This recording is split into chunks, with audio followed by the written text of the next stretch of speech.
Evening, everybody. I want to welcome you to the Carson City Culture and Tourism Authority Board of Directors meeting for Monday, February 12th, 2018. Calling the order of the meeting. Can we have a roll call, please? Renee Plain. Present. Jesse Dummy. Present. Jonathan Bulware. Here.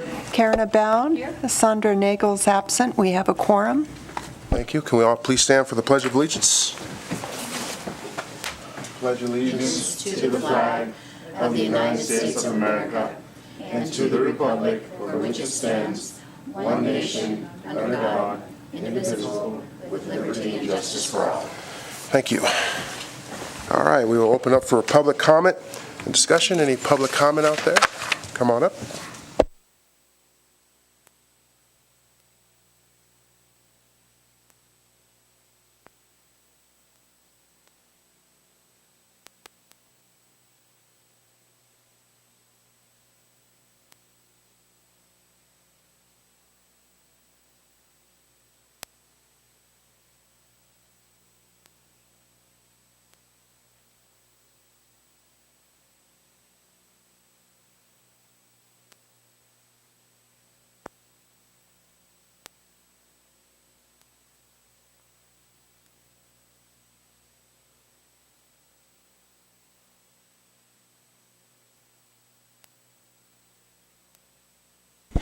Thank you. Sharon Ross, Capital City Arts Initiative.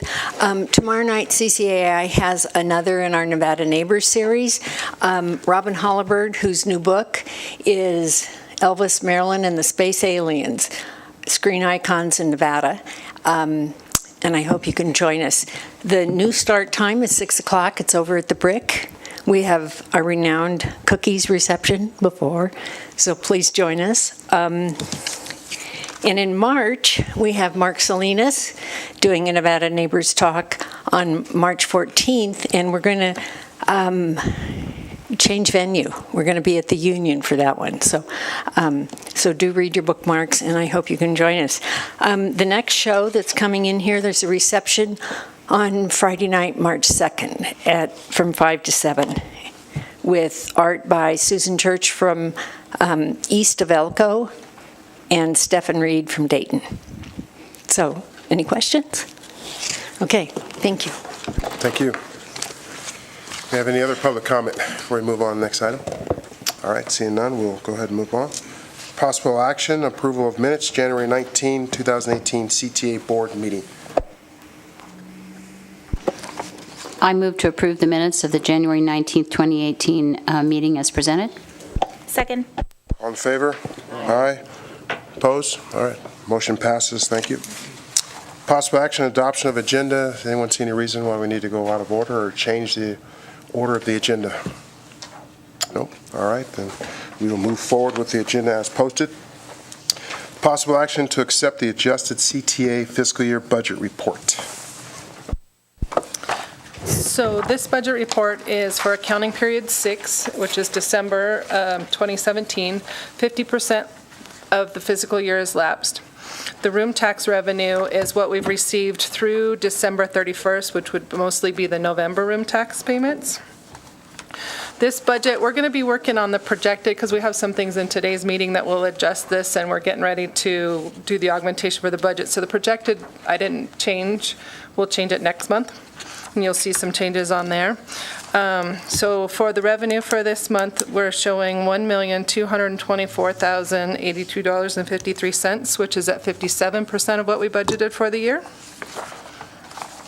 Then on page 3 for the expenses and the interlocal government expenditures, the only one we have really showing in here right now is INCOT's payment, and that's for $30,000.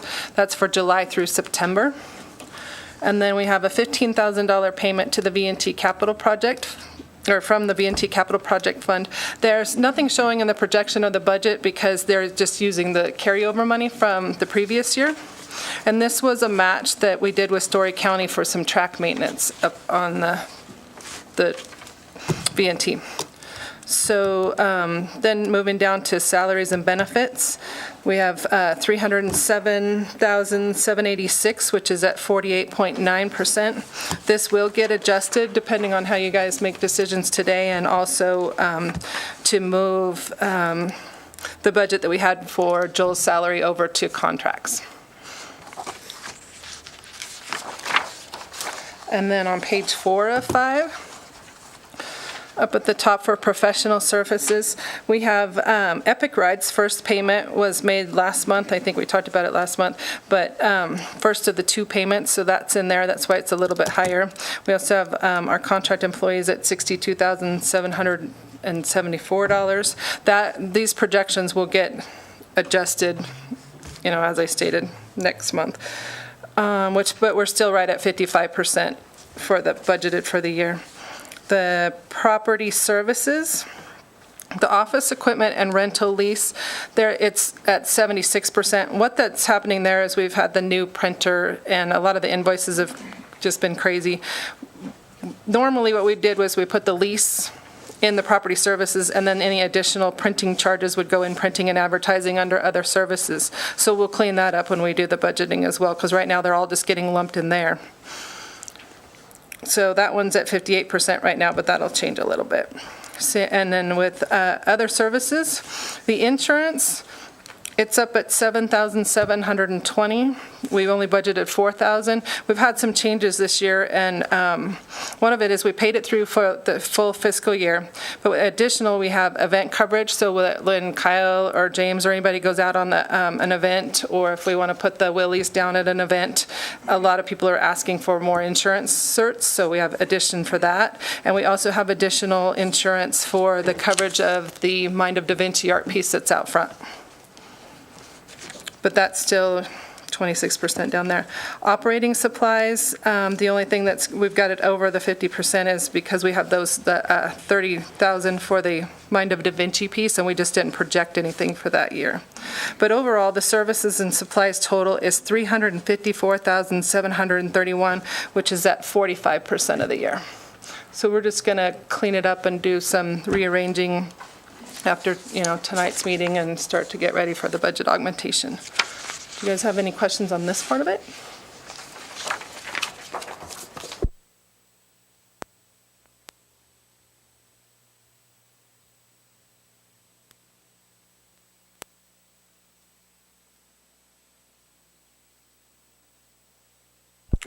You done? Yeah. Any comments from the audience about the budget? All right, any more questions on the board? All right, let's do a motion. Chris, the staff summary, the motion that we are trying to pass, it said the CTA fund balance of $2,028,000. I was trying to see where that number was. That is a combination. Excuse me. That's a combination of all of the different funds. So that's a combination of our fund, the V&T, and the capital. So that should be on last page, right? Or I don't think it's actually on this one. okay. I will So make how sure I can get we that. make a motion or something if we don't even have the detail? Well, all the detail is there. I just would have to, you'd have to give me a few minutes to go to get from here to there. It's from your, it's in here. It's just, it's from your carryover. Okay. And then you have your carryover plus all of your revenue, minus all of your expenses. Yeah, I see 1,224,000, and then the only thing is where's the rest of it, which is a little under 800,000, like 796. It's in your capital and your V&T capital. Okay, so that will be 125,000 plus 572. On page 5, Okay. you got the 1,120,000. Yes. And then you have the 347 for cap in the pink kind of color. Okay. And then your V&T capital, Okay, so it's the total of those three. all three. Okay, got it. Does that make sense? Makes sense. Thank Sorry you. if I didn't explain Yeah, that you better. never had this number in the motion, so I was just trying to match. I think that we've done it a few months in a row now. I think they added that. Okay. We had to have those. I think but in the next time, past please it create a separate line item on the bottom for I can do total, that. so that we can match it. Just. All right, now I think we'll do a motion. The CTA board will, I move to approve the adjusted financial year 18 budget report as presented through December 2017. All in favor? Aye. Opposed? All right, motion passes. Thank you. Possible action to accept the ratification of the CTA Statement of Accounts Payable Checks and P-card report for December 2017. Okay, so this one on page 2 is the listing of the accounts payable checks for December, which December 1st through the 31st. The first charge we have on there is the P-card charges of $13,904.29. That was the P-card charges you guys reviewed last month. The next one down, that's kind of, basically, we're going to go through anything that's over $5,000. If you got questions on anything else, you can ask me in a minute. The next one down, $7,375 is certified folder display, and that's the distribution agreement for November 1st of 17 through October 31st of 18. They're the ones that go around and fill up all the information racks. And then next one down is Epic Rides. That's the $27,562.50. That's the first payment of 2 for the Epic Rides 2018. We have one in here for Jungle Designs. It's only $2,070, but this one is a local artist that we've been working with. She did some art for the Blue Line for the Chamber of Commerce, so we just decided to have her come in, and she's working on the Blue Line Trail, or the Kit Carson, because it might not be blue anymore, trail, so we can use it in our visitor's guide and on maps and brochures and stuff like that. The next one down is $30,000 for Nevada taxation, which is July, August, and September payments. Next one down under that one is for Nevada Momentum. This one is for $2,100. They did visitor guide profile story that was grant funded. They did a press release for Shop Local. We have a profile story for First Nation. That's then we have Day of the Dead, Nevada Day, Powwow, and Passport Downtown promo stories that were also included on that invoice. The next one is $5,435 for Nevada Momentum. This is graphic design, page layout, photography, writing for the visitor's guide, which is also grant funded. And then we have First Nation, another feature story. And then we had some photography at Capitol Christmas lighting that we did and so Kyle can use that for his marketing pieces. The next one we have down is Sierra Nevada Media Group for $5,000. That's for the month of November. That's the targeted digital marketing. Kyle can expand on that if you have any questions. And the next one down is the insurance we were talking about for travelers with the addition of special event coverage and the Da Vinci head coverage. Any questions on the accounts payable checks?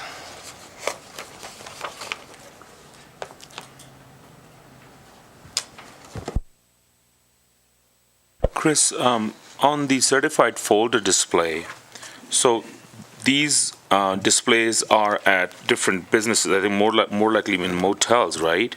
So what part do we play in the cost? Because I thought they recover their costs from those different vendors that are displaying their... This fee is, and Joel can expand on it, but this is for them to distribute our brochures outside of Carson City. Oh, in different bureaus, like... Okay. Like in your lodging properties, the display you have there, they'll come in and refresh the information from the outside areas. This is for them to go and put our Carson City brochures out in lodging properties. And like stuff you do in outside the Carson City area, like Bishop, I think that's where we do. How many different areas they do that? Yeah, for the record, Joel Dunn, NV Consulting. Yeah, we have gone with the certified folder. We go through 3 different locations, one being the Lake Tahoe Basin. You also have the basin that includes down to Bishop that goes from Bishop to Mammoth, tips into it'd be the eastern slope of Sacramento, and Truckee. They limited that down to the Truckee, so we're at Truckee, Lake Tahoe, Bishop, Mammoth. We do not fill the rack cards locally, though. So if that happens, that's James been coming to the properties to put out our display. It'd make no sense to pay them to fill the rack cards here. So, yeah.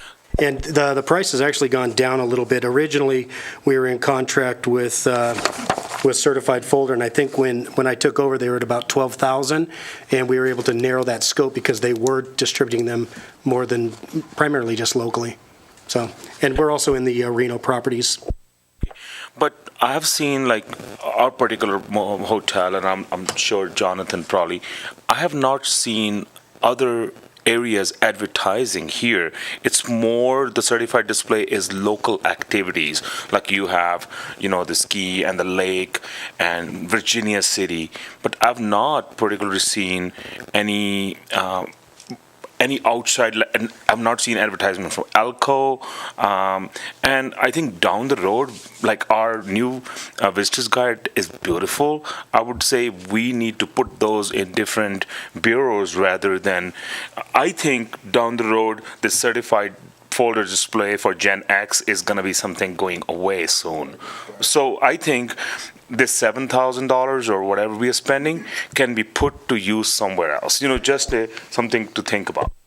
I have to agree with you. In fact, James is looking right now at what's it going to cost us to send a box or two to each one of those DMOs, to the Sonora Visitors Center, to Roseville. So all of those gateways as people are coming into our community. I think last week both Kyle and James went and looked at how much it was going to cost to send it out, both 2-day and standard mailing. I agree with you. I think that maybe we look at how we're spending that $7,000. Might be better served for sending out our visitor's guide. I do have to say, though, that the piece that we put into all of the certified racks has been the #1 piece distributed on those routes for the last 3 years. So we're typically getting anywhere from 8 to about 10,000 pieces, where I think the contract's for 8,000 pieces on distribution. Or we can review it on an ROI basis, like what is it getting us back? Because, technically speaking, it should give us 3 times in our world, in hospitality. $7 grand, $7,300, that's $22,000. We should at least get that. If we are not getting that, then we need to use that dollar amount somewhere else. Perfect.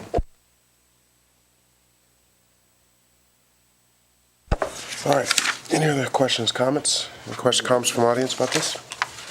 All right, to motion. I move to approve the ratification of the CTA account activity statement of accounts payable checks and P-card charges for December of 2017.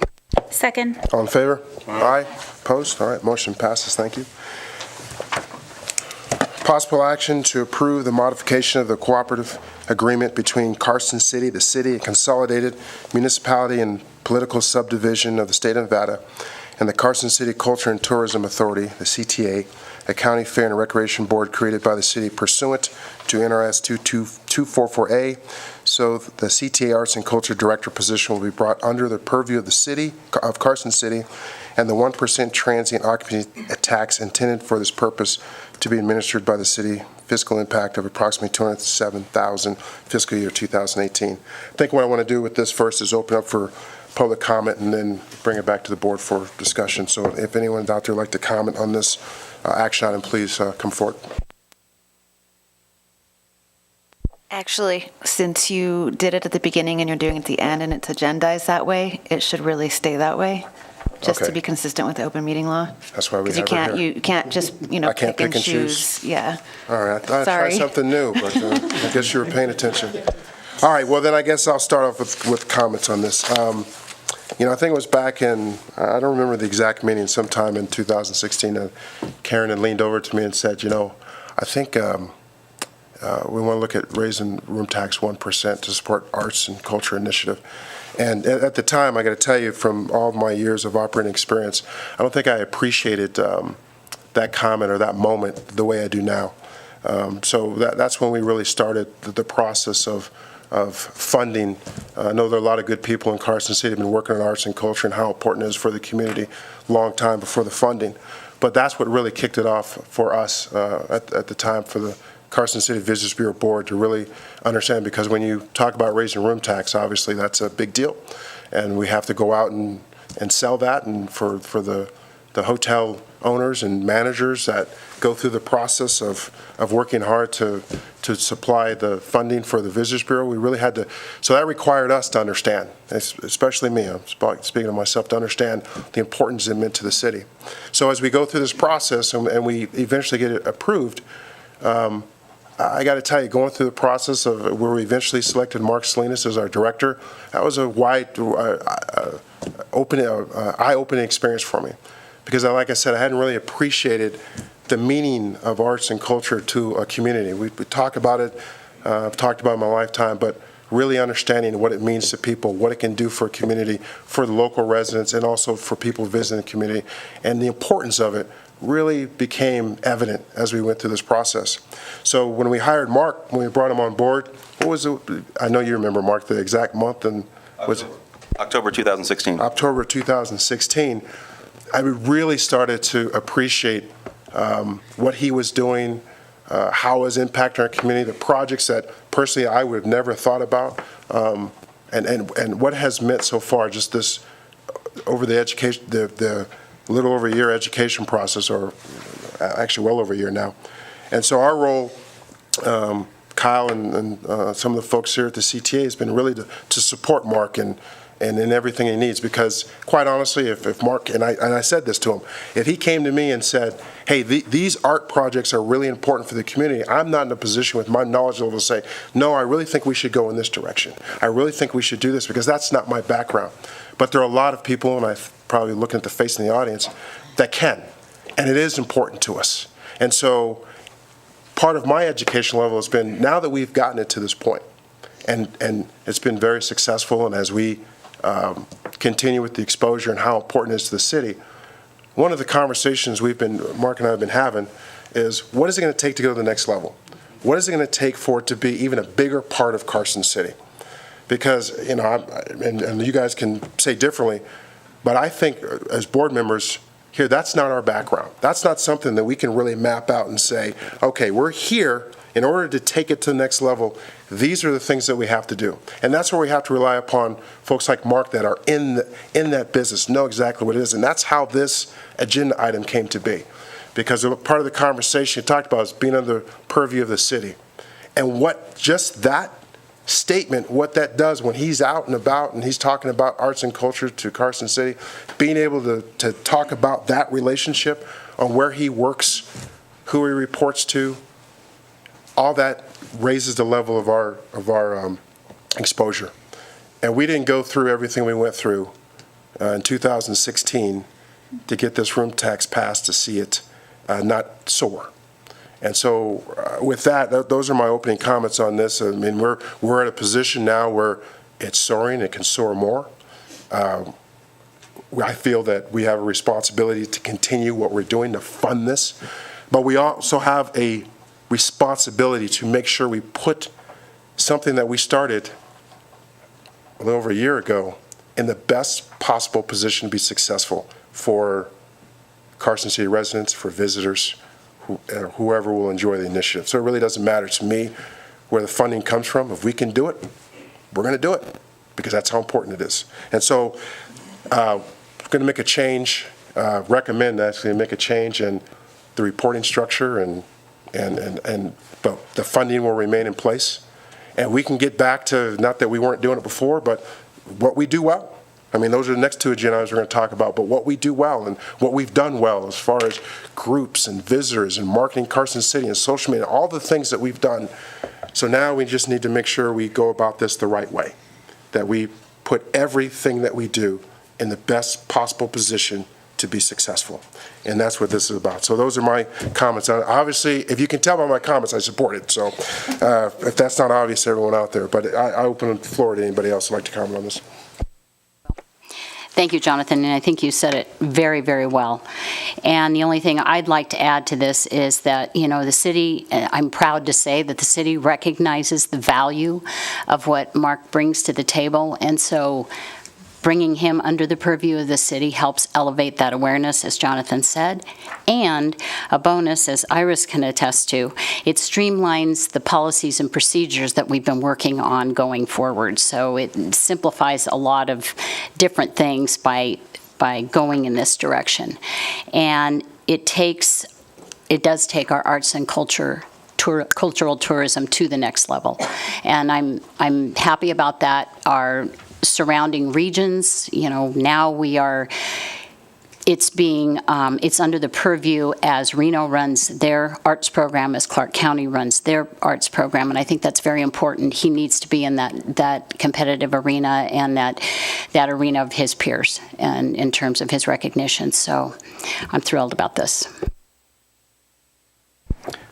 All right. Can I ask anything? No? Jessica, go ahead. I agree with Jonathan and Karen, but I feel that our responsibility is not only as a board member, but also we are representative of, all the hotel motels in the area. And when we did the 1% occupancy increase, we went to all businesses that bring that 1%, which is hotel motels. So my question is actually for Joel. I think it's the right thing, but have we gotten any feedback? Like, we are two representing hotels and Sandra is not here. We would have been three of us. But have you gotten any feedback? Because I feel that the 200,000 comes from everybody here. So did you get any feedback from any other hotel motels for or against that we should discuss here? Because once we vote on it, this thing is over. I think it's the right time. And I would like to hear that, because I got this only on Thursday and there wasn't enough time for me to go out and call or ask others. So I feel that we should know what everybody else thinks, To answer your question first, no, I did not receive a call from any of the properties, whether for or against what we are doing here today, although I certainly support it. I can tell you, being the one that knocked on the doors of all 24 properties and sat down with the owners and the managers and talked through that process, we had, I think, at least 4 or 5 community meetings with the lodging properties, and it was a long process to get unanimous support in increasing 1% in the creation of not only the position, the benefit for the quality of life in our community, but on the interest of those properties, looking at the emergence of a cultural tourism market that was one of the quickest growing trends in tourism. Going back through that process, I've looked at the business impact study. I've looked at all of the meeting minutes, both ours and also through the Board of Supervisors. And the way that we're working this, and the fact that Mark will continue to come back to you as a board and work through his budget and put together a proposal for each year, I'm confident that we meet all of the requirements that were put in place originally with that. And with that, and the fact that we did not have anyone coming out against it, I certainly would be in support of it, would be my recommendation.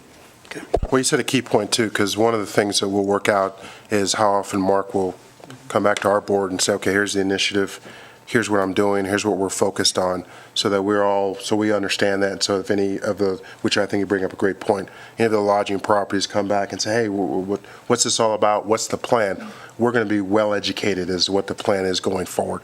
So that process won't change in that particular sense. So I think it's a good point on both parts. And I'd just like to add that the business impact statement states specifically that the cultural master plan, the arts and culture master plan, and cultural tourism are forwarded, and so that has not changed.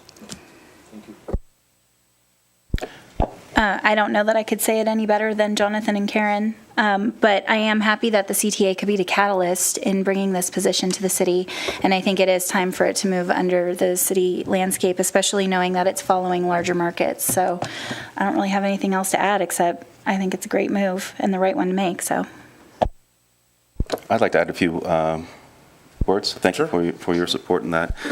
For me, it's going to be very much the same thing as I'm doing right now. I think our mayor said it most eloquently the other day in the State of the City, that arts and culture is the glue that bonds our community. Those were his words. And I think that the community's attendance tonight, as well as some letters of those who have not been able to make it, reflects that this is what the community wants. As you know, I've been working in my position acknowledging local, regional, and statewide development for Carson City, how we can grow our footprint, and I think that mirrors, the Visitors Bureau's interests as well. Those same 3 localities. I believe this is going to make us a competitive market. I believe it puts us on a higher platform for exposure. I believe we can get buy-in now from the community, more so now than ever. This also engages our cultural commissions, which, as you know, is under the city and works under City Hall.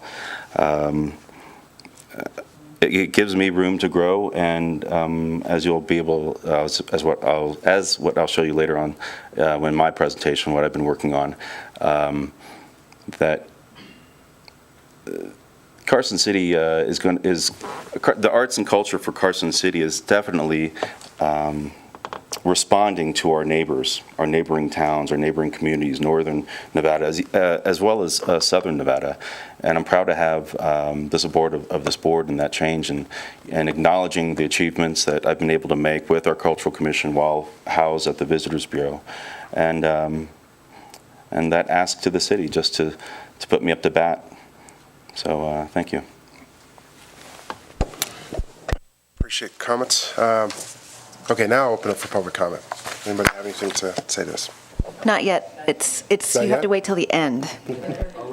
So the end of the meeting. So you agendized it as a beginning Oh, and end? I usually do public comment after each one of the items. So that's what, I mean, I can wait till the end, that's fine. But usually, after the budget, after all, I've been asking for public comment. That's not the way you've been doing it this time. Okay, And it's all not right. agendized that So you way, want me so to, yeah, okay, so you want me to wait till the end of the it just has to meeting? be consistent one way or the other. All right. Sorry. Okay, that part I thought I'd been consistent Okay. about, as far as ask for public comment after each item. Thank you. All right. Okay, you guys will have to wait till the end of the meeting then. All right, any more comments from the board?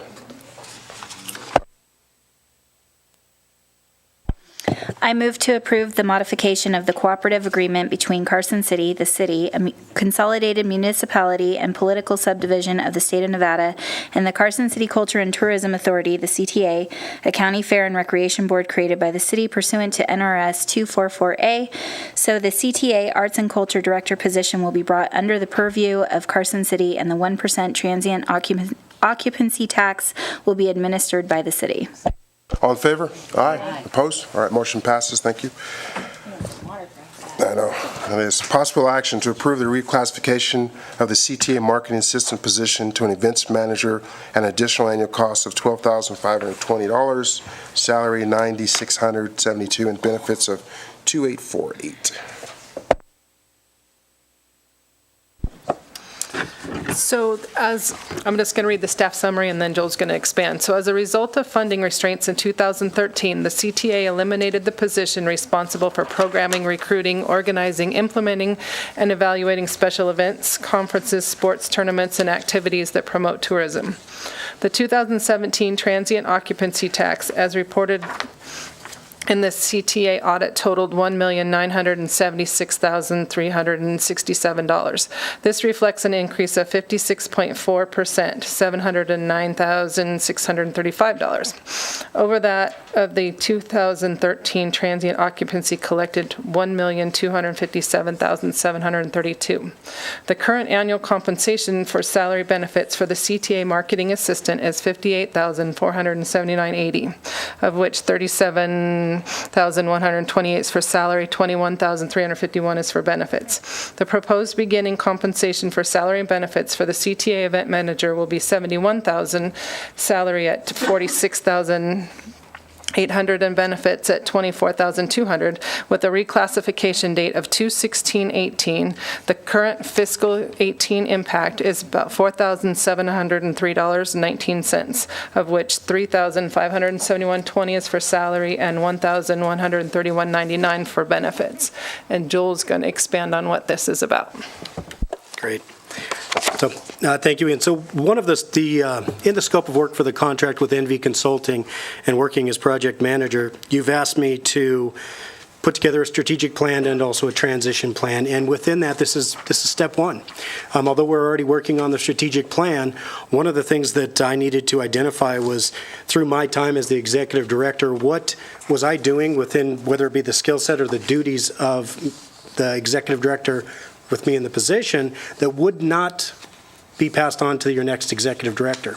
And one of those was what I brought over 20 years of serving the city, was going out and recruiting tournaments and conferences and special events, which is obviously the bread and butter of most of our lodging properties and has saved them through the downturn of the economy with our sports tourism market. So what you have in front of you today, once again, is taking the responsibilities that I was doing when I was your executive director and giving those back to a CTA staff member. In 2013, as the motion stated, we eliminated not only the events manager, but 3 other positions within the CTA to bring it back under budget. And we've done an amazing job with this team over the course of the last 5 years, and I think it's now time to start reinvesting back into the support staff and also into what, once again, our bread and butter, events and special tournaments and conferences, and we're going to be having conference space built in Carson City soon. We have possibly some new sports fields coming online, and without having somebody dedicated in the CTA staff to go out and recruit, not locally, but recruit those same tournaments that I brought in 20 years ago from our target markets throughout Sacramento, San Francisco, Santa Clara, Utah, it's needed. So breaking out the budget, you can see that we certainly have the revenue to do that. I want to go over just a couple of things. So there is a draft as far as the job description. Once again, the salary range is from $20 to $29 an hour. And because we're doing this as a reclassification of a current position, not starting out at the bottom, but starting a little above that. And I think that's based on the staff member that would be taking on these responsibilities. I, for one, James has been with the Bureau now going on 5 years, and I could not think of a better person to hand the torch off to. And I don't say that lightly. I've spent many years, blood, sweat, tears, traveling all over the West Coast, bringing these tournaments in, and James is amazingly suited to take it and run with it and expand it and make it bigger than I ever did. So with that, the starting wage was coming in at $22.50. So still a lot of room for James to grow professionally within this position and make sure that he stays on and you retain him as an employee, not putting him near the top. As far as the scope of duties, the summary of the job, I'll just read the first sentence. Programs, recruits, organizes, implements, and evaluates special events, conferences, sports tournaments, and activities that promote tourism, organizes and conducts outreach effort, and collaborates with the community groups, businesses, lodging properties, and/or organizations to promote events, awareness, and advance the overall mission of the CTA. So, if approved tonight, one of the first things that I'll do as part of the contract and within that transition plan is work with James and put him in contact with all of those regional sports tournament directors I've worked with for years, having him meet the associations, whether it's the sports officials and all of the elements that make the sports tournaments in Carson City successful. He also will be the liaison between the CTA and the city staff. And I think that the city staff, my understanding is they really would like to work on streamlining that. And if James is the first point of contact, James will then be able to establish all of the information that the city needs, whether it's April with Parks to do the reservation or Lino if it's an event downtown. All of that information that's required, James will have it inputted into the system before they ever sit down with the city. So I think it'll help streamline the entire process.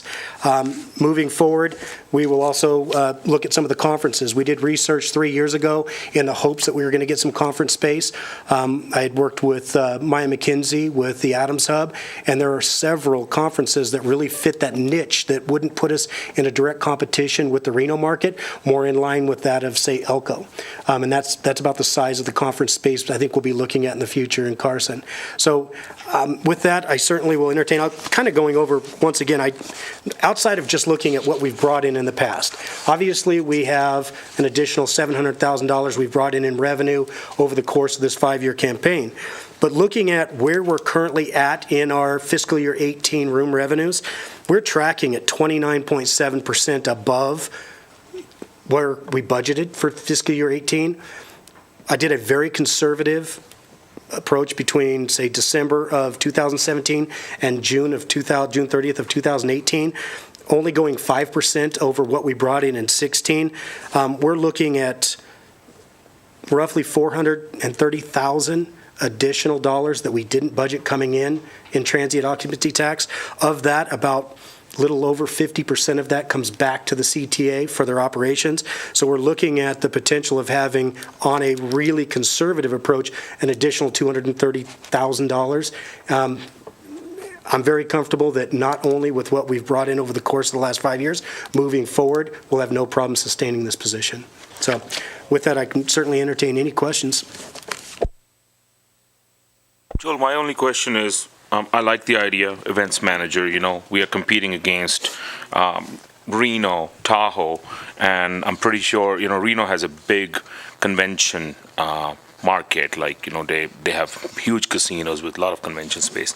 But one thing that we talked about over a year ago was, with the MAC, we were expecting some indoor events during this lean season. And as a property operator, I have not seen that, because that was kind of expectation. And moving forward, I think it should be something that we should be focusing on now because we have a dedicated person for that.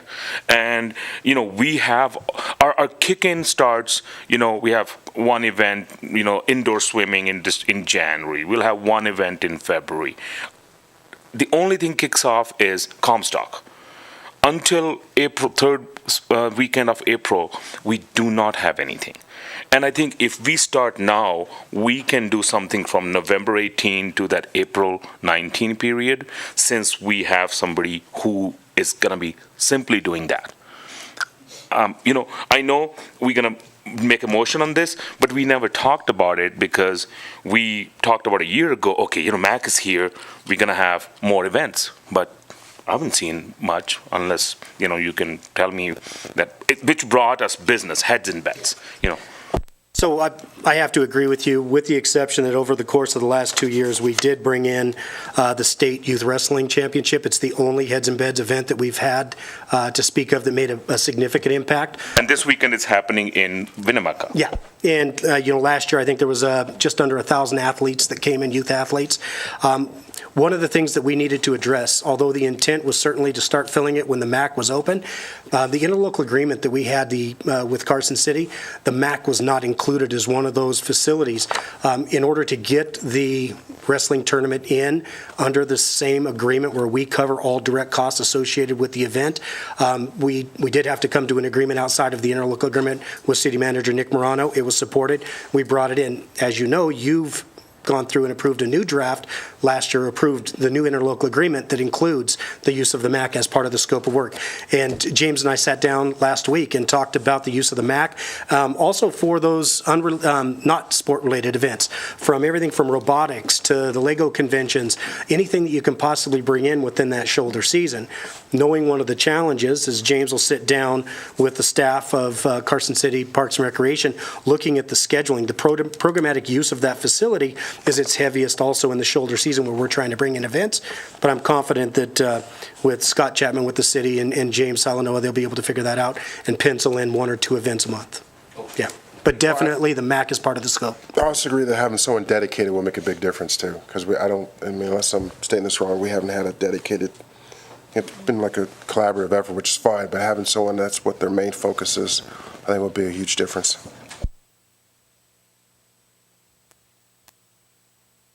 More comments? The motion?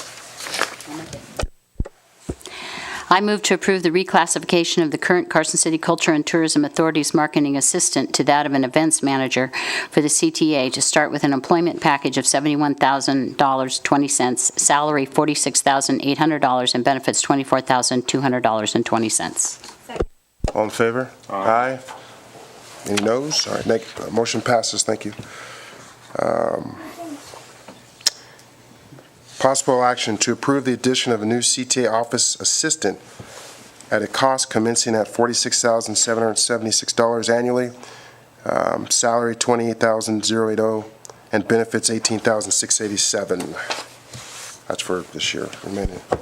So we'll do the same thing here. The new CTA office assistant will report to the CTA event manager and assist in content, collateral development, and maintenance, i.e. website, mobile app, community events calendar, and printing, in addition to other duties assigned by the CTA events manager. With a hire date of 3/16/18, the current fiscal year impact would be $13,608.24, $8,208 as salaries, and $5,424 for benefits. And Joel's going to expand on this one as well. All right, thank you. Once again, this certainly falls under the scope of work for NV Consulting as yet another step in that transition planning. With the reclassification of James Salanoa to being an events manager, this takes some of the responsibilities that James has worn many hats in the last 4.5 years with the Bureau. And one of both in not only the strategic plan that I'll be presenting to you in draft form at the next meeting, but also in that transition planning, we've taken on the onus of putting together a community calendar. When we did the stakeholders meeting as part of that SWOT analysis, the one thing that continually came forward was the lack of dissemination of information in our community and the lack of a community calendar.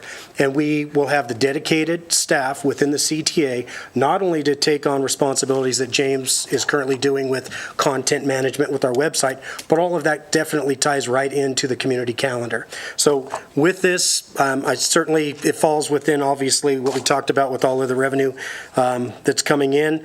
We are going to approve an organizational chart that has all of this or possibly approve the organizational chart as the next agenda item that details out how all of this reports out. Now, James being the events manager, he will be reporting directly to your operations manager, who's also interim director, and this position will report directly to James, taking on, once again, responsibilities. This person will also take on the responsibilities of the printing. We currently have an hourly staff that works for James that comes in the evening and handles printing. And I'll go into a little bit more detail in my report on how we're going to change some of the printing to streamline some of the costs. But the position for the current fiscal year is budgeted at $13.50 an hour. That's bottom line. If you look at the duties and responsibilities, it mirrors the same position as if it was a city position. Once this is approved, no differently than the events manager's position, I will work with the city and have them go through and really kind of detail out maybe some specific duties. An ideal candidate that comes in that can handle content management, not only on the app, the web, community calendar, might tend to draw somewhere up in the scale. The scale currently for this position ranges from $13.50 to $19, maxing out at $19 an hour. I'd love to see you give the flexibility to both James and Chris that if they have an applicant that meets a lot of the skill sets required for this position, that maybe they move forward come fiscal year 19 in July with the flexibility of pre-filling it at $13.50 to get through this fiscal year and then bumping up to somewhere around that $15 range if an ideal candidate comes forward. So with that, I'll entertain any questions.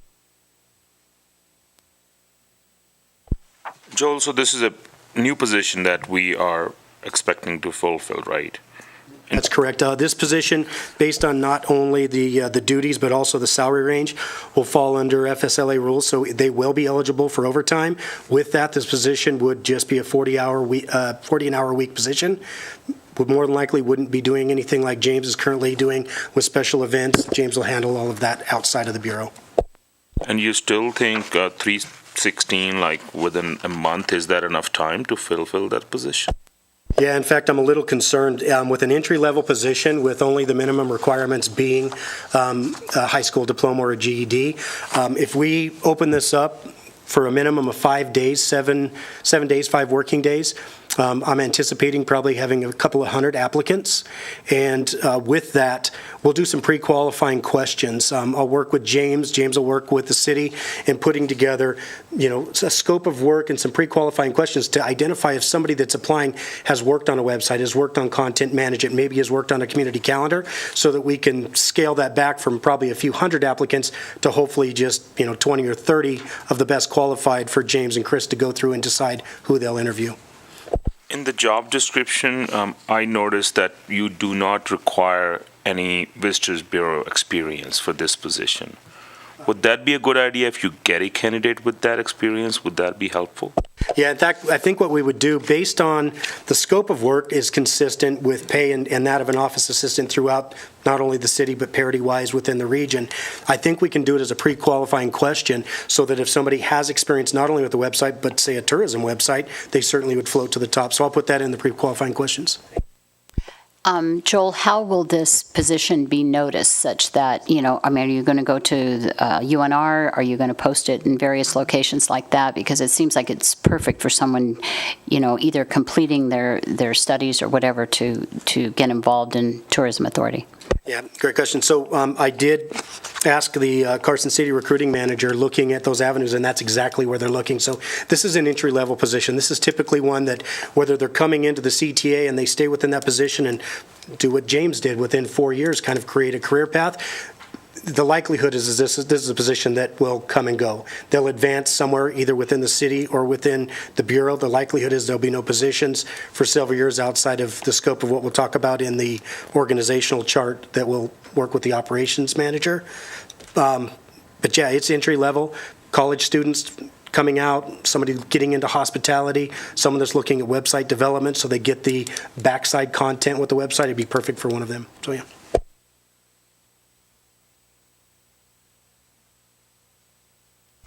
All right, any other questions, comments? All right, I move to approve the new position of CTA Office Assistant to commence at a cost of $46,767.16 annually, salary of $28,080, and benefits of $18,687.16, to report to the CTA Events Manager. all in favor? Aye. It's all right, motion passes, thank you. For possible action to approve the revised CCVB organizational chart to include the new event manager and the office assistant. I guess it's just, didn't we just do that? So Joel has worked on a new organizational chart, and he's going to kind of give you a rundown of what each position's going to be doing, who's doing what. All right, perfect. So once again, falling under the scope of the contract, this will be part of that transition plan and also the strategic plan, because in that strategic plan, as part of our goals, objectives, you identify the makeup of the board, makeup of the staff, and so we last approved an organizational chart back in 2016. The organizational chart in front of you today now has, as highlighted in green, the new events manager position.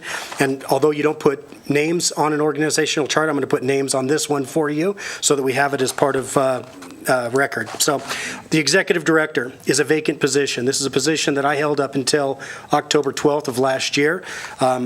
This position will remain vacant until you accept a transition plan and we do the recruitment for a new executive director, which we're going to be working on throughout the scope of the contract this year. In the vacancy of that position, your operations manager has received an above-duty pay as being the interim director, which is Chris Kipp. So Chris has taken all responsibilities of that executive director in managing staff and supervising staff. So she handles hiring, firing, discipline, the whole gamut of what an executive director would have done. She was doing that when I was the executive director, but there was one additional link in the chain going up to the chairman of the board. So having that removed right now, I will, under NV Consulting, I'll go over the scope of work, what I'm doing, but in no way am I acting as, representing, or being the executive director. I am a liaison working on contract work for you as a board and helping assist and advise Chris as the interim director.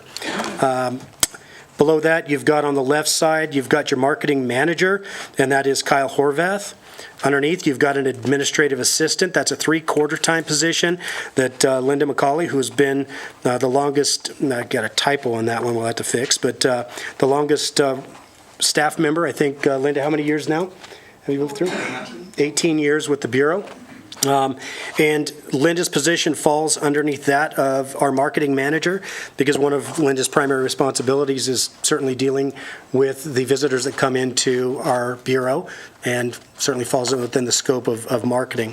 Underneath your new position approved tonight, your events manager, reporting to the operations manager and currently interim director, is James Salanoa. Your new position, highlighted in yellow, is the office assistant. That'll report directly to James. On the far right, there's an hourly position. So we have several budgeted in fiscal year 18 hourly positions, most of which are not full right now. We're not doing anything but an hourly position that's helping James with the printing in the evening. That position will go away with the hiring of the new office assistant because they're picking up those responsibilities. Part of that savings of those hourlies is going to help with that position. In addition to, the reason why I have it on the organizational chart, the next step in that transition planning is to provide an administrative assistant, allowing your operations manager the assistance with the budgeting, with the processing, with the data entry. The operations manager typically is going to have a lot of additional responsibilities that Chris has picked up when it comes to maintaining the creative meetings and the creative contents and contract management. So with that, I will be bringing back, whether it's next month, but it won't be looking at any funding until fiscal year 19. So we're looking at approving that as a position with this organizational chart for fiscal year 19, start July 1, 2018. As far as your current contract with NV Consulting LLC, so as the project manager for Nevada Consulting, you have me putting together a strategic plan that I'll go into some detail with in my report. I'm only supposed to, by the contract, report to you quarterly. I'm going to be in front of you every month, letting you know exactly where we're at on each one of the projects. Also assisting Chris in the budget preparation. So Chris and I have been working on the fiscal year 19 budgets. She talked about the fact that almost every line item within your current projections of fiscal year 18 are going to have to be moved around. Bottom line won't change, but within that scope, you have a lot of flexibility to move some things around. So I'm helping Chris in that preparation. And planning for sports and events. So part of that is to put together a strategic plan pertaining to special events and the sustainability of special events within our community. We took our first step tonight by moving James into that role, and I'll come back every month and talk about that strategic plan for sports tournaments. Also, and primarily one of the biggest responsibilities is that transition planning. How do we go from an executive director to a new executive director with a whole different scope of work? What does that title become? Is it still an executive director? Does it go to more of what we've done tonight for Mark, giving the flexibility of being a CEO, a president? How do you do that? And with knowing you want an executive director to work a scope of maybe 5 years, how do we best budget for that? So that'll come back in your transition plan. You also wanted me to assist in meeting preparation, and that's what I'm doing tonight. And representing the CTA in public meetings and boards. So currently I represent the CTA with the V&T Commission, and I'll go into great detail with the V&T Commission and where we've gone over the last couple of months. So within that scope of work, you can see that it's very detailed. If the Bureau or other bureaus were going out to have a strategic plan, the likelihood is they typically go out for contract for that. So every one of these falls within the scope of something you would contract out for. The scope of the contract is 1 year. I certainly don't think it's going to take the full year for all of these, but collectively, it may take that long. So I just wanted to make sure. I know that there's not a lot of information that's been out as far as what the role of every player within the CTA is, but hopefully I've answered those questions through the... That was good. Yeah, Joel, my question is, since you were executive director until October, and now recently from last month, you are project manager with NV Consulting, what of your job duties and responsibilities have you given up to Chris? Because you did mention that she's doing more than she was doing before. But as a board member, I personally feel you're doing almost what you were doing before. Of course, you're working on budget. Of course, you're working on the strategic plan. But what have you given up in 3 months that I am not aware of? Boy, I tell you, although I'm talking about assisting in the budget, Chris is preparing the budget. We're working through on how I typically approached working through the budget. So all I'm doing is for one budget cycle, applying and helping Chris through how I did it as an executive director, but she's putting it together. She's applying all of how I estimated projections. No different than what we did tonight, passing on the events recruitment. That's something I took on as the executive director. I'm no longer doing that as of tonight. So, or actually as of October 12th. Although in the scope of work, some of these certainly in how I'm assisting the staff would, for the first month or two, appear as if they're still functions of. They're not. You're going to find that after the course of the first month, I'm not going to be working in the project of the budget. I'll be focusing on the strategic plan, and then I'm going to move into the transition. Chances are that you'll be able to start your recruitment for a new executive director in early fall. So I apologize, I'm asking too many questions. Yeah. But something related to that, moving forward, you said you are going to assist us finding that, permanent executive director. That person's, sorry to interrupt. So that person's responsibilities will not be the same as yours that you had last year. Am I correct? no, you are correct. In fact, through the transition, you'll see how we apply certain duties and responsibilities that are better suited for a CTA staff. Chris will be taking on some of those responsibilities in her permanent role as operations manager. You will see some of those being picked up by CTA staff. We all wore many hats with a small staff over the course of the last 5 years. The executive director is going to be much more like executive directors if you were to do a parity study around the Well, state. let me stop you there. Yeah. because Part of the contract is you recommend a transition plan. So the transition plan will come back a year to the board. The board makes a decision at that point whether we do an executive director or another contract. So there's no decision that's been made about executive director. So we need to stop saying executive director because we don't know that that's going to be the case. Yeah, you're correct. So we don't know, we could, but it could go in a different direction as well, too. Thank you. Or clarify that. So although what we talked about in the contract and the NV Consulting, although it's not part of the organizational chart that you're looking at today, I felt it was important to have stated as record what those duties are and why they fall outside of the scope of this organizational chart while we're under contract. Okay. Quick question. Because we do not have an executive director, why does our organizational chart says that? That should be, it should be project manager NV Consulting. No, because I cannot supervise staff. Should be blank. Yeah, or at least listed as vacant. But in your organizational chart, you'll have an organizational chart for the entire makeup of the city. There's going to be several positions that may be vacant at the time, but you're not foregoing that position. It may change the title when we come back with that transition plan, but you still have the position within your organizational chart. This is presently vacant. Yeah, vacant, correct. I have a quick question. So as we're talking about strategic plan and transition plan and fall and whatnot, what is your timeline for completing the strategic plan? Because I know it's been something you've been working on. And then, general timeline for the transition. You bet. I'll go over that in my report because as part of this agenda item, it's just, we're talking about the organizational chart.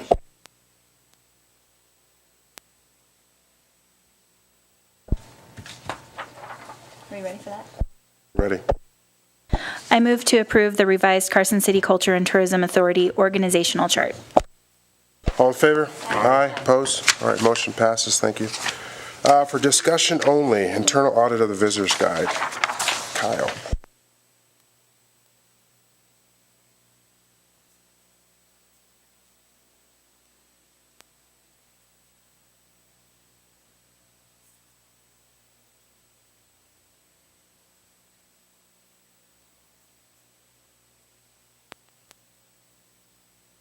Versus, sorry, I had my tennis pro voice going. So pretty much we assessed some of the visitors guides that we were getting when we first came in here. As you know, there were some problems with those, and that's kind of what precipitated the change. But in 2012, we spent $25,000 on one visitor's guide.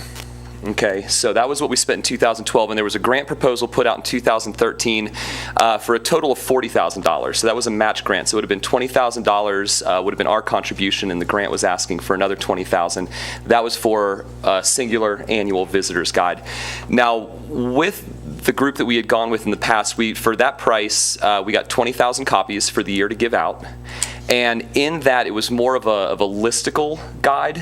So there was no stories, there was no content about Carson City. It was simply the list of the restaurants, the list of the hotels, the list of, all of the things that were relevant. And we didn't have any control or ownership of that content.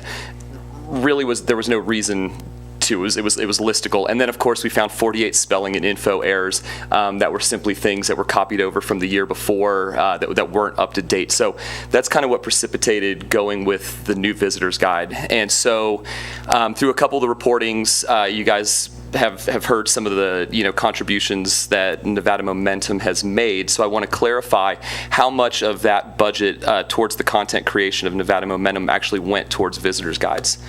So talking strictly on the 2017 ones, the first visitors guide, which was the one with the native dancer on it, we spent a little over $9,000. I think it was $9,235 is what it cost us through Nevada Momentum to do the photos, the content creation, the layout, all of that stuff.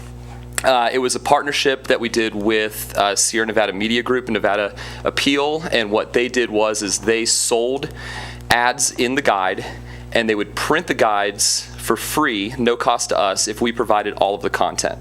So that was the relationship that we had, and through that, we got 12,000 copies, and that piece won 2 Nevada Press Association awards, which our old piece certainly did not. The second visitor's guide that we put out in 2017, so that was the one with the runner on it, that also cost less than $9,500, so it was like right around $9,300 for that one. Again, we got 12,000 copies, and for us to go ahead and distribute. So for $18,000, we got 24,000 copies to go ahead and distribute, and you can see in comparison to what we were getting in 2012 and 2013. But in addition to that, we got 12 total feature stories that we could go ahead and repurpose and put out outside of the visitors guides, and approximately 100 images of all the images that we created over the last year were used in that visitors guide. So of course, those go out to all the conferences that we go to. They go into our hotel rooms. James distributes them to all of our partners across town. We shipped boxes to Terry McNutt, who was at the golf show in Idaho this last weekend. So they definitely do get around. We run out of them every year. I mean, we could use more. But the content itself has gone into different publications like First Nations Focus, the Nevada Magazine Online Extras, Community Living Magazine has picked up 4 different stories, and so that's distributed across Highway 80. It's a free publication. But again, Nevada Momentum sends out all of these stories regionally to the different regional press, and then then whoever picks them up. But they're a group that loves our stories, particularly the Native American stories, Stewart Indian School, as well as the Larry Burton photography one. They're posted on our website. They're shared on Facebook and Twitter. Of course, media distribution regionally. The stories have been used in different media packages that we've handed out at the Governor's Conference of International Tourism, Rural Roundup, different things like that, where I'm speaking to media people and sales reps. And then, of course, it's evergreen content. So it lives, even the stuff that we did for Visitor's Guide, a year ago is still on the website. And if people reach out to us and need articles, for example, on the Lac Salt building, it was one of the first feature articles we did for our Visitor's Guide. And Travel Nevada reached out, a few months later and was like, hey, we're doing an article on the Lac Salt building. Could we use that piece? So, we're able to share those pieces and just keep redistributing them throughout the year.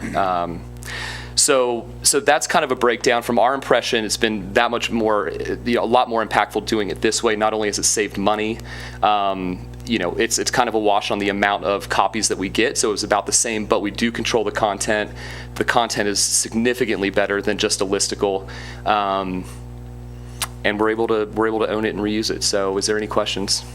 I just want to say it's a much better bang for the buck. I've been here that long, and going over that information and being so disappointed in the past, and what we have right now is a stellar product. Cool, thank you. Yeah, there's no comparison. When you referred to 2012, it was exactly the process, and yeah, you had to get away from that. So, all right, thank you. All right, Chris, you're up. So Joel worked on the transient the transient lodging report for December for me, so he's going to run down because he gets excited about numbers, All right. So Chris is working on revising, and I know that we've talked about it in several board meetings, about looking how we have the properties report their occupancy tax. The issue comes more in the reporting of the occupancy than the collection of the transient tax, when we're dealing with a lot of properties that have the majority of their rooms with 28-day plus. Knowing that was a direction that I was working with Chris for future reporting, I went ahead and put together the December one as a platform for what I'm looking at trying to figure the best way for Chris to go to the properties and work with them on data collection moving forward. We needed to get through December of 2017, and I know Chris's intent is to start working with the properties over the course of the next couple of months so that we can streamline that reporting, have it online, but also be able to collect and break down better data for you as a board. Going through, once again, this is through December 2017. Now, I do have to let you know that we, unfortunately, with the reporting date, we've got one property that has not reported their revenues or their occupancy.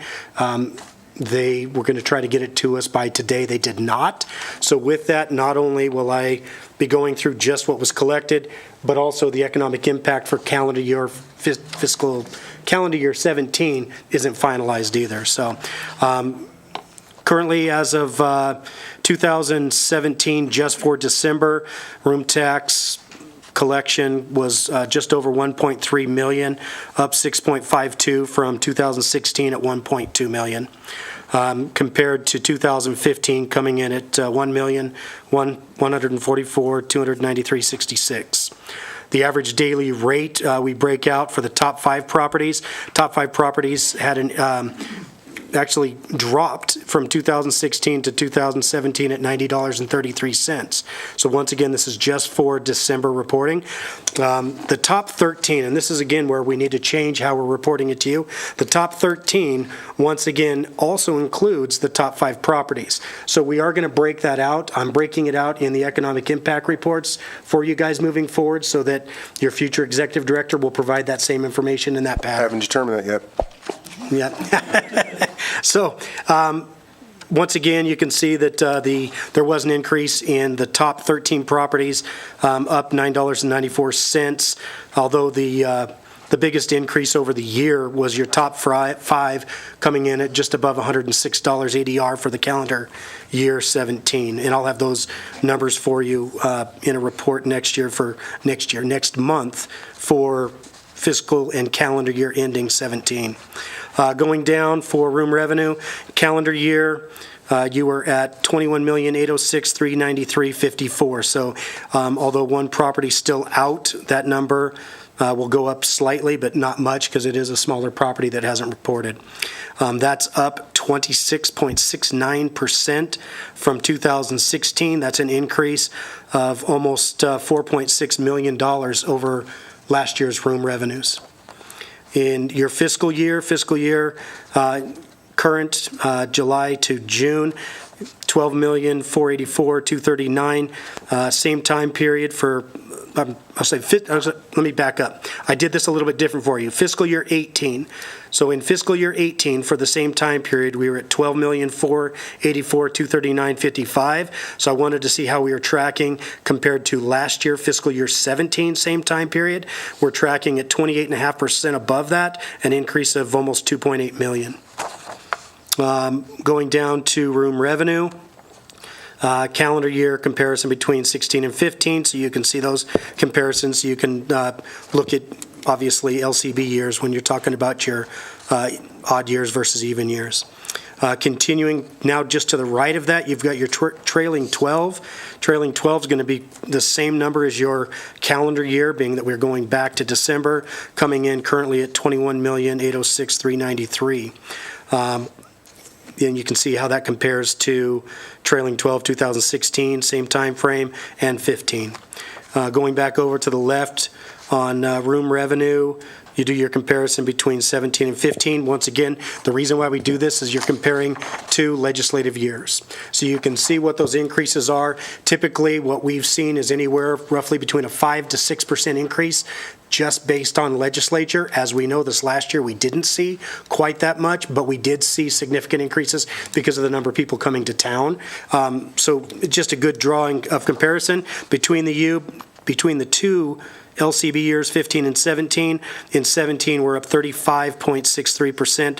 That's an increase of over $5.7 million. Continuing down into RevPAR, this is revenue per available room. You can see, once again, just for December, not for the calendar year, where the revenue per available room. Now, when you look at revenue per available room going up for the top 5 properties, but you also saw the ADR going down, as Jesse would say, you've got less rooms available during that time frame. But I know that we had some rooms booked in our top properties from FEMA and some other things. So I think it's just based on room availability. I am going to bring back next month a breakdown of total number of rooms occupied in each one of those categories, top 5, breaking out 6 through 13, breaking out RVs and then the remaining, but also breaking out how many rooms have been taken by 28-day plus. I have most of the data collected. Unfortunately, once again, we have one property out. The nice thing is that I think I would have made an unsafe assumption that we've increased the total number of people living in our properties for 28-day plus. That number's actually gone down a little bit from 2015. Not much, but it went down to an average of 2 rooms per day from 2016 and down about 12 rooms per day from 2015. So we have seen a decrease in the dependency on people living 28-day plus. But where it is skewed is we've seen a pretty significant drop from 2015 to 2017 in total available rooms, which means you either have properties going offline that are either closed or you have properties that are working more as an apartment, which I know we have a couple.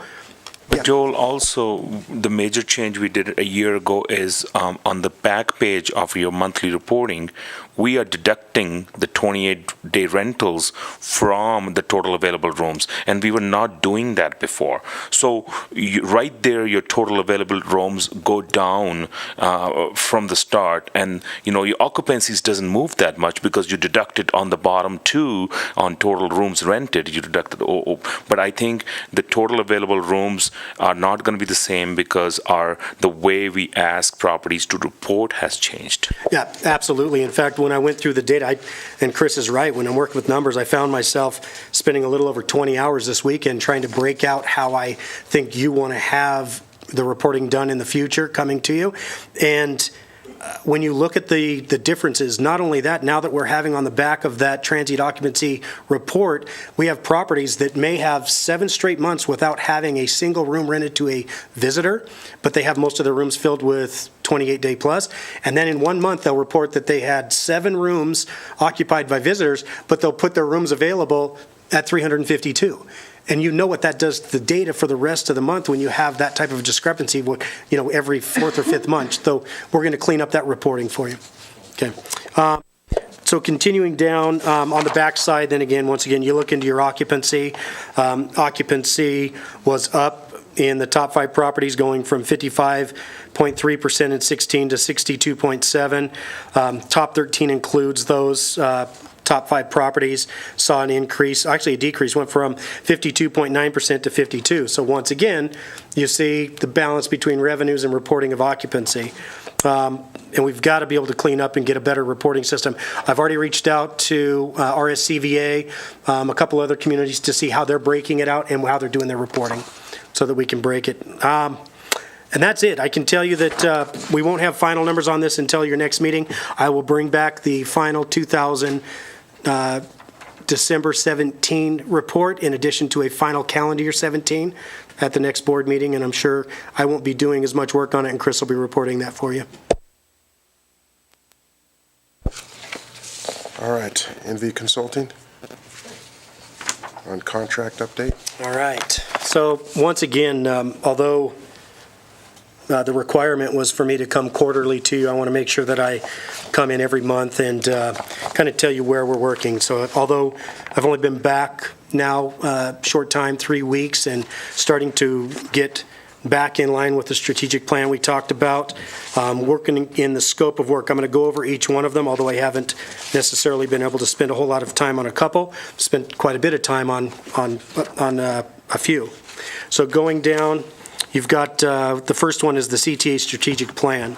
So with that, as you know, last year, we started the process by doing a stakeholders meeting with all of the invested stakeholders throughout Carson City and also the region, identifying where we were going based on our stakeholders, where we thought we were going based on our staff and our board, putting all of that together. And once again, I can't say enough about the process that the Adams Hub did for us, and Peggy with the Adams Hub, absolutely stellar.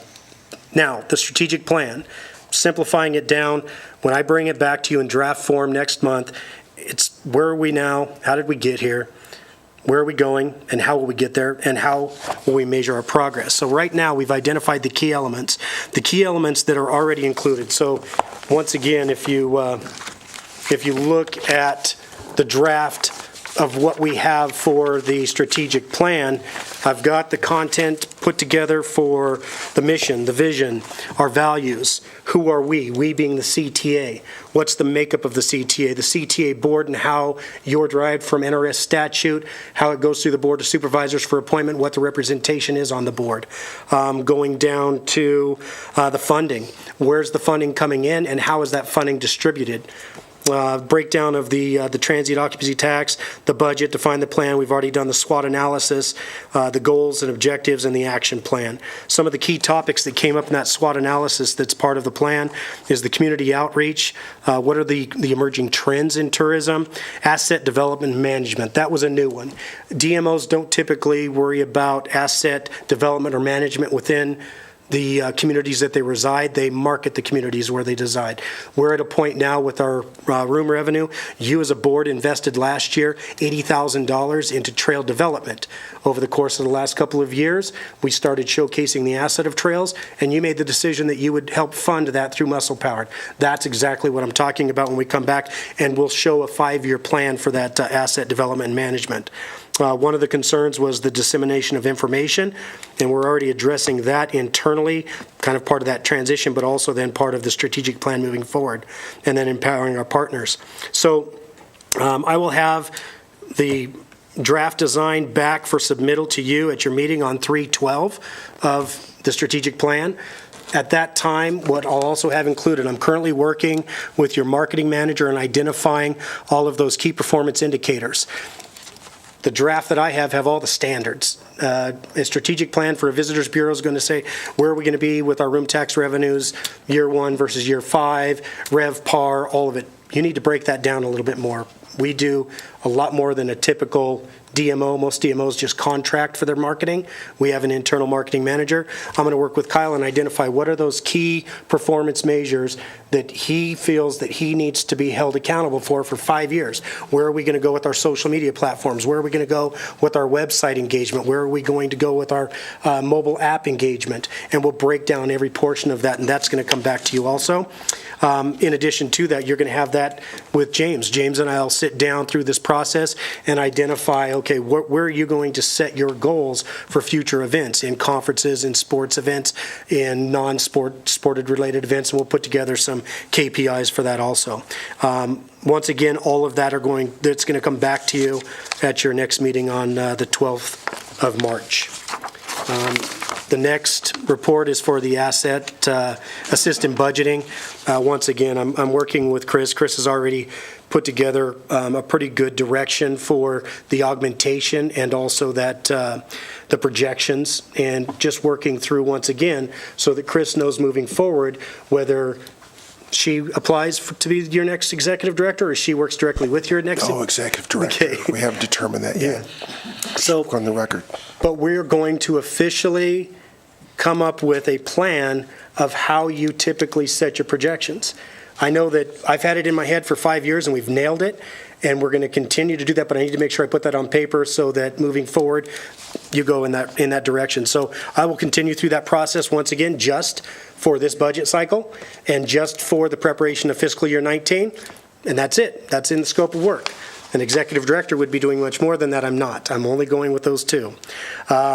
The transition planning, once again, we've started that. We've started that tonight with being able to take some of those duties and responsibilities that I know I had back last year as executive director and applying those to CTA staff, identifying what will stay with your next executive director, and a lot of those that are going to stay with your operations manager. So we'll put that through that transition planning. When we get to the point, we certainly will go through an extensive recruitment process, identifying and bringing in top-notch applicants to fill that position. So when that time comes.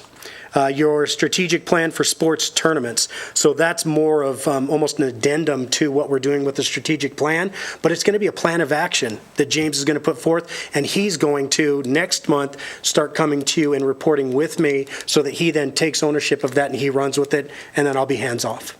Okay? The CTA board meetings, I'm here. And the next, I currently represent the CTA board on the V&T Commission. So I want to just let you know a couple of things that have happened. So during the transition, that RFP process, I needed to be absent of being any part of a public official while I was going through any type of a RFP or contractual negotiation with a publicly funded entity, and I made sure that I did that. So with that, where I represent the Community on Boys and Girls Club Board, the V&T, I was absent during that entire 70-day process, so I had a little bit of catching up to do. I certainly took the opportunity, though, to review all of the tapes, or at least watch them live when they were being televised. So we did, as a V&T Commission, terminate all of the existing contracts that were in place for last year, with the exception of Rail Events, which is the Polar Express. We did negotiate one contract with Candy Duncan. Candy's responsible for putting on theme trains in the Polar Express. So that currently is the contract outside of your V&T contract with Tom Gray. With that, you have a lot of savings, and with that savings, the commission is going in the direction based on the bill draft that went through the legislature. Story County has drafted an interlocal agreement that will supersede the interlocal agreement with Carson City, and as such, they will take on the responsibility of the governmental accounting for the V&T operation. They'll also take on the responsibility of management, so they'll be answering the phones, working with whoever we hire as a marketing firm for the ticket sales. They'll work directly with that staff of Virginia City in that interlocal agreement. A little bit different than it was with Carson City. They will be reimbursed based on direct costs. They will bill back direct costs to the commission. As you know, 5 years ago, 6 years ago, when the CTA, or at the time Carson City Visitors Bureau, was providing those services, there was a transfer of $50,000 line item to the CCVB from the commission to provide all of those services. So I do like the wording in the interlocal agreement with Story County to be more in line with direct billing. That includes then also the cost incurred by Hugh Gallagher in his department in taking on the financial aspect. So there was a couple of suggested changes. It was up for approval at our last meeting, which was a special meeting on the 8th. It's going to come back on the 22nd to the commission. A couple of those changes are based on the wording in the ballot measure with Story County and making sure how that money is distributed or put back, and that's based on a tax override Story County did. So that'll come back to us on the 22nd. So are you happy with the direction the V&T Commission is going right now? I am. Absolutely. All right. I have to tell you that. I think we're good with that. Okay. Summary. All right. So I'll shorten it up. I can go through all the detail, but no, you're good. Just all right. Summary. All right. Good. So with that, it's going in the direction that I think that you as a board wants to see. We'll put an RFP out for marketing services over the course of the next couple of weeks. CTA is working on the scope of work. The City of Carson City will put out an RFP for contract. And we'll move forward and get into the next season, and we will bring this thing back into the black. So that's the direction of the commission. Lastly, grants. I won't give the updates on the grants. I'll wait for next month on the grants. But over the course of the next 30 days, what I will be doing is going back and doing an audit of the grants that we currently have, looking at the scope of work, the scope of the budget put together in those grants, making sure that we're meeting the requirements and outcomes of those grants, because all the grant dates, most of those are up for June 30th, and if we're going to get the reimbursement back to the CTA, it's something that needs to be done. And that was also the last part of the scope of work for the contract. So that's it for me.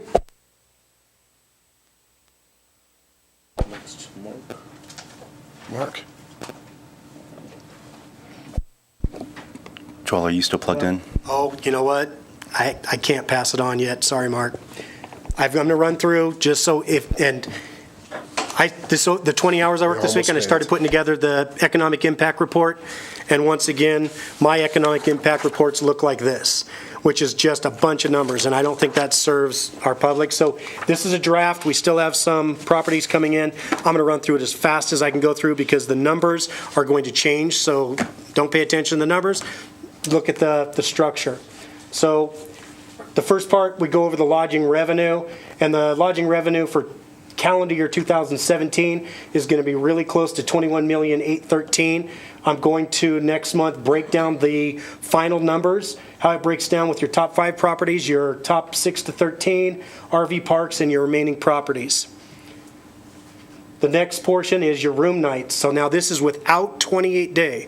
Once again, we talk about a lot of properties are 28-day. Some of them still absolutely have. So total rooms occupied throughout calendar year 2017, with the exception of one property, 273, 133. You're going to see how that breaks down for each one of the properties and RV parks. The next portion, we then put that into how many people. Well, we don't keep track of how many people are in each room, so we have to rely on Nevada Commission on Tourism. They have a 2016 TNS visitor study that was just for the Reno-Tahoe territory, so it takes into account Reno, Tahoe, Carson City, and Gardnerville, and they are saying that the average travel size for each group was 2.9 people. We use that. It's what we have available to us, and we're going to break out in all those properties how many people stayed. With that, in their study, they also break out spending. In this region, although it's a little bit lower than a couple other regions in the state, in 2016, and I'm sure 17 is going to go up a little bit, the average expenditure per overnight visitor, once again, only people staying in properties in Carson City are going to be in your economic impact report. They came in at $133 per day. So the total for the number that we currently have would be $105 million would be the impact to the community. That does include the $21 million we brought in for lodging, how that breaks out in each one of the properties. We will then take out the lodging. So now what's the impact to the community? Lodging properties brought in $21 million revenue. The spending throughout the community is going to top $83 million. How that breaks out for each one of the properties, how they contribute. Room tax distribution. This is one we've not included in the past. Room tax is broken up in a lot of segments. It goes to the state tourism. It goes to fund arts and culture. It goes to fund youth sports in Carson City, which I don't think a lot of people know. So the CTA keeps a portion. There's $1.4 million that goes to the operations of what we do. The V&T Railroad will have received over $436,000. City of Carson City, $218,000. Arts and culture, $218,000. Travel Nevada, $89,000. That's a 3/8% of 1% to Travel Nevada. The last and the smallest is to Carson City Youth Sports. I believe you guys have been doing this for at least 2 decades. You fund and help youth sports at both Governor's Field and Edmonds. So the payout based on where we're at currently with our collections, once again, this isn't what you're seeing in your report. This is fiscal year. What you're seeing in this report is calendar year, and that would break out to nearly $45,000 to youth sports, the single largest contributor to youth sports in the community and has been for 20 years. So I'll clean up the data. That will come back to you as a final report next month, and hopefully once again be a format that you're comfortable using for years to come. So now I will hopefully move it over so that Mark has his. And now I am done. Thanks. Okay, thank you. Here's my report since our last CTA meeting. This is the quote from the mayor's State of the City speech that I referred to earlier. I just want to read the part in bold. Arts and culture are integral parts of creating a community with an unparalleled quality of life. In a very real sense, they are the glue that bonds our quality of life. I'm so glad to have a mayor who understands that. I just got back from Las Vegas doing some heavy research. This is their city hall.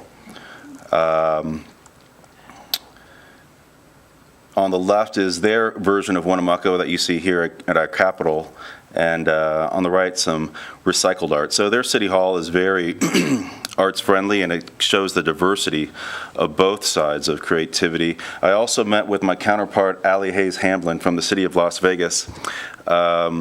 She is under City Hall, and I also met with Clark County, Mickey Sprott, and Paco Alvarez. Our discussions with them was basically how their arts and culture is funded, and let me get this out of the way. Valentine's Day cards, anyone? Let me know. Also had the chance to meet with the Las Vegas Convention and Visitors Authority. On the left is Krista Darnold. She's the Senior Director of Industry Relations. And on the right is Jim McMichael. He's a Specialty Markets Manager. Man, they really know their stuff. And I was kind of asking them the tough questions about what their relationship is with arts and culture in Las Vegas. The Neon Museum, I was there for a fundraising event. This weekend was their second annual event, and prior to getting on the plane, I had a local Carson City business approach me, interested in being a sole sponsor of the Capitol Collage. So that conversation is back on the table again for perhaps February, a year from today. On the left is Kurt Carlson, and on the right is Ian Nowadays, and I had the pleasure of sitting next to them, the two board of trustees for the museum. And the second annual fundraiser was to recognize the Visitors Bureau and their contributions to the arts. Now, the Neon Museum is actually on city-owned property, so there is a relationship there already. And of course, I was looking at our Capitol Collage and seeing if we were on trend with what's happening in the rest of the state. And if you were there, you recall that we had stilters. Well, here's their version. We had numerous raffle items, and this is the very same organizational structure here.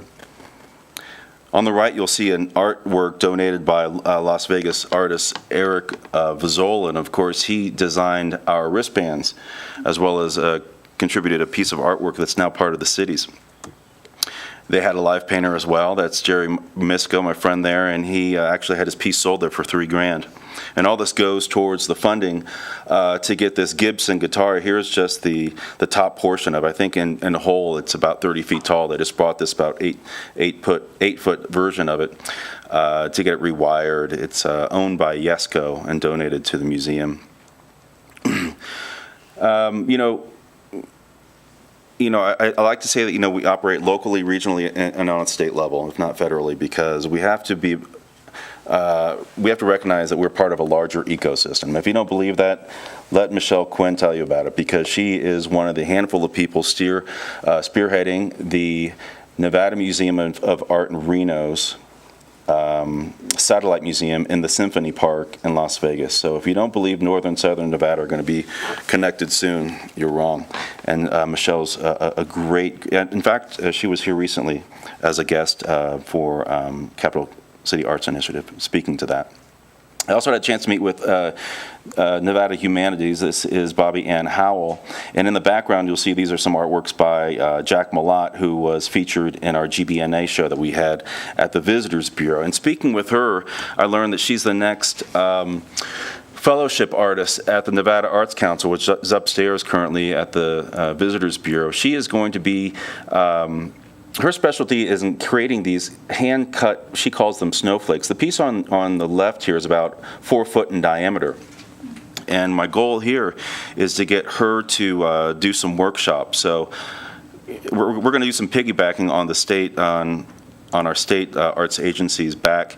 They're going to bring in these artists that they usually do, showcase them. But what I'm going to do is try to reach out to these artists while they're being hosted here to do some workshops here for our local community. I also attended UNLV's Barrick Museum of Art. This is the reception that they held the other day. And in that collection, this was an exhibition of donated works to their collection. This is a piece of Justin Favela. And this is a replication, a lo-fi replication of the Stardust neon sign made of cardboard and paint. Of course, Stardust in Spanish is the Stardust. And we too own one of his pieces. He's the guy that made the piñatas. So a lot of crossover north and south. Here are some upcoming Carson City events. Sharon spoke to this already. This is tomorrow. Of course, this weekend is our International Film Festival here at the Bodrick Theater. It's free, February 15, 16, 17 at 7 p.m. We have 3 films. Don't forget to head to the grand reopening of the library on Friday. This is Kathy Rush. She did some murals inside the library, and of course she also helped make the 20-foot-long rattlesnake float that was in the Nevada Day Parade.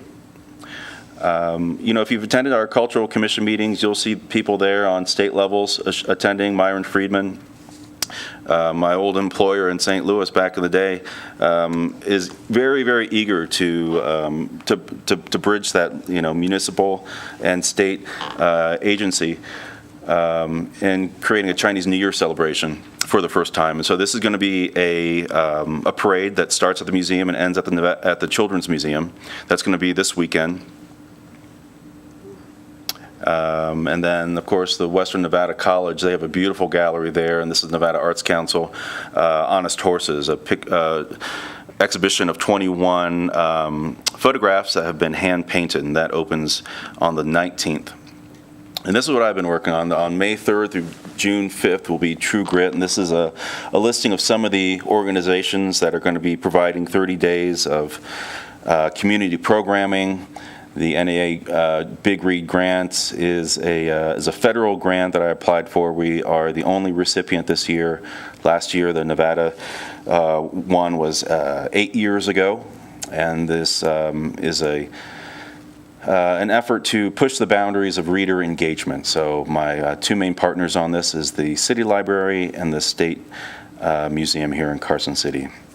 And I'll be looking forward to passing this information on to the Visitors Bureau to get this out and about, because I think this is going to be absolutely fantastic. And I just want to say one more time that I'm so grateful for the attendance of a lot of important people here in the Carson City arts community and in Northern Nevada for attending tonight's meeting. Thank you, Mark. Thank you for that report. All right.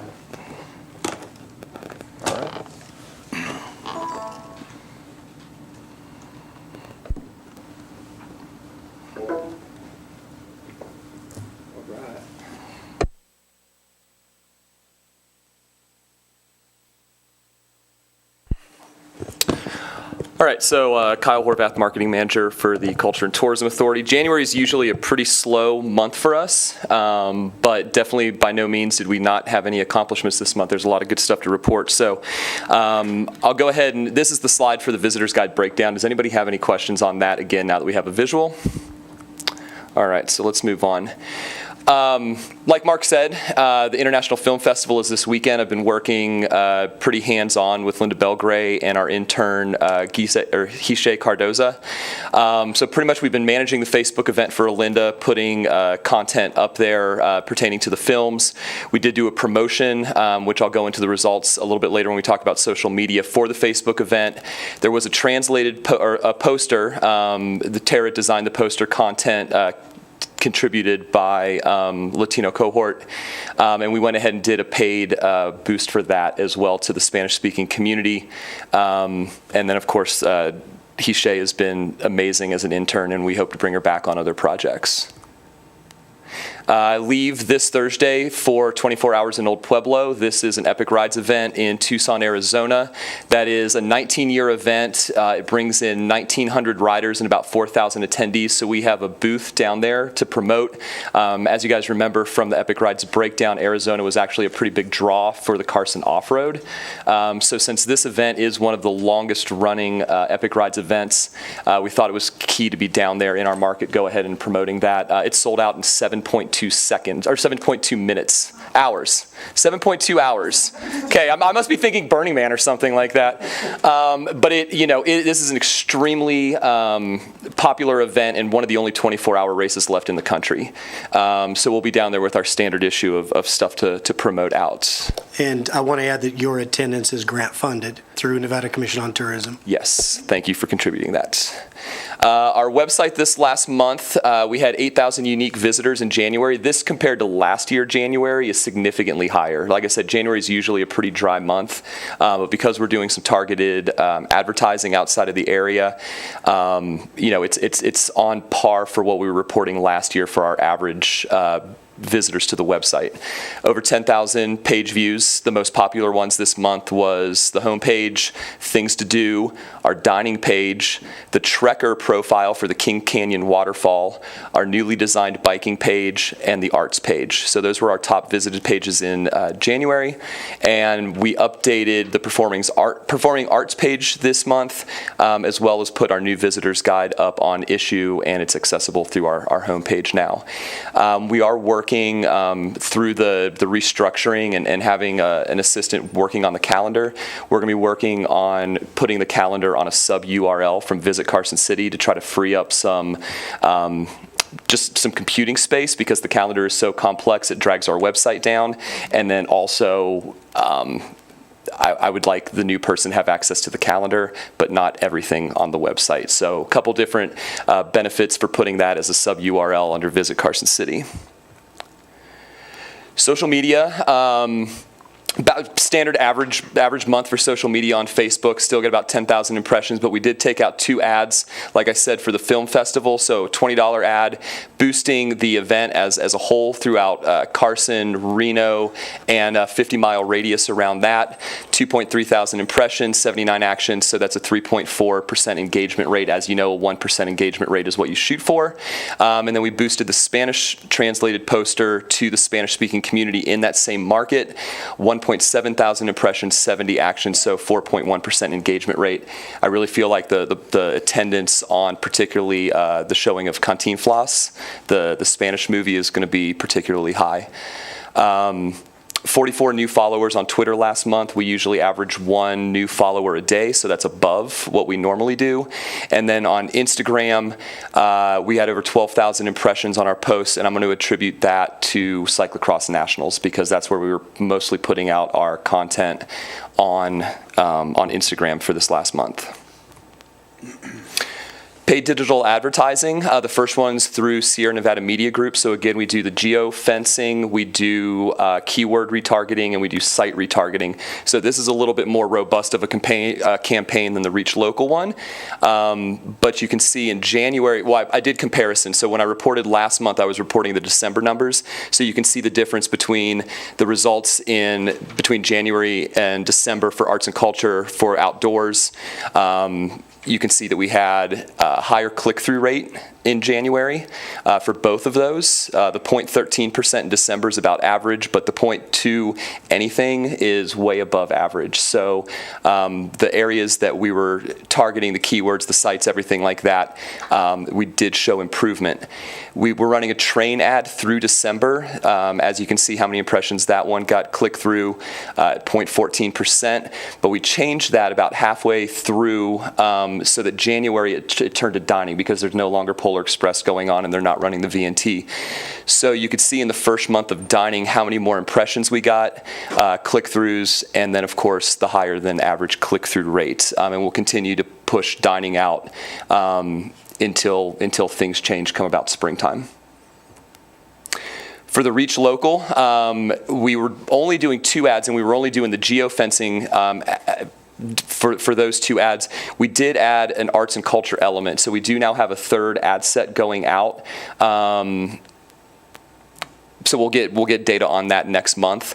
But the data that we're showing for the outdoors and the dining, so say for November, those ads were shown in November, but those conversions were made in December. Okay, so when we're going through that, so the December ads, 163,000 impressions for the outdoors, 189 clicks, a 0.11 click-through rate. Those 412 conversions are people who actually came into Carson City after seeing the ad. That's tracked through the end of January. Okay, so we give them 30 days to make it to Carson City. So you see the conversions were a little bit lower for the outdoors between November and December, but the click-through rate was a little bit higher. And then for dining, it was essentially the same thing.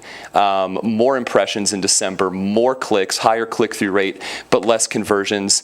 And that could be anything from just the holidays happening in December and, people seeing it, but already having their plans set. So next month, what we'll see reporting on ads that were shown in January. That would include Cyclocross Nationals, and then everybody who came to Carson City in the month of February. Any questions on the geo-fenced or targeted ads? Just wanted to do some upcoming campaigns. So in spring of 2018, we're going to be launching a dining campaign. We've had a number of new restaurants open up, particularly uniquely Nevadan restaurants, farm to fork restaurants, which is, more than just a fad. I mean, it's what people are looking for. So we're going to put out a series of articles to complement the food and beverage video that we put out last year that's going to get repurposed through all of this. And so it'll, highlight things like, farm to fork, food trucks, food events, all of that stuff to kind of really get people, salivating before the outdoor season comes into play. And then so that will be spring. Of course, Run Carson City is going to drop right about Escape from Prison Hill. So we're talking about press releases for that. We've already revamped the website for Run Carson City. We're promoting the races right now, the Winter Trail Series, but it really, really picks up in April with Escape from Prison Hill. And then tomorrow, our interactive mapping meeting with the city is happening. We've got, I believe, the approved trails layer that's going to be on there that's going to showcase all of our trails that are online. And we're literally just finishing up putting the pictures in and the descriptions, and this thing is going to launch soon. So again, that is a grant project that we've been working on for a while. And that's all I have. Is there any questions? I have a question. Yes. On the press releases that go out, can we see some media tracking and the earned media values? I can work on that. That'd be awesome. Thanks. Yep. I love that stuff. Absolutely. I'll get that for you. All right. Back to you, Chris. Thanks, Kyle. Good report. Thank you.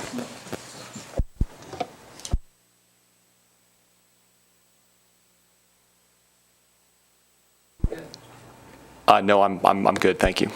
So all we have left is the future of agenda items. Do you guys have anything you want to see on there? No, before we go to the next agenda, I'll go through with you guys. Thanks. So on future agenda items, I would recommend to the board that I like that per Jesse's or board member Domi's suggestion last month, that we break down and analyze a few of our projects. And the first being that of how are we doing on a return on investment with our visitor's guide. And I would recommend that we look at having one item as just a informational item every month, where Kyle will go through and break down. Today we talked about looking at the certified folders, although I think that would come back as an agenda item later near the end of the contract in October. But I think every month breaking down and looking at how we've talked about the use of the app. So I think having, I would definitely recommend that you as a board request that from the CTA. Good idea. So the only thing we have left is upcoming meetings, which the next meeting is March 12th at 4 p.m. here in the Sierra Room. All right, any public comment before we adjourn this meeting? No, seeing none. Any more board comments or announcements, or I guess requests for information? No. Possible action to adjourn? All right, we are adjourned. Thank you, everybody.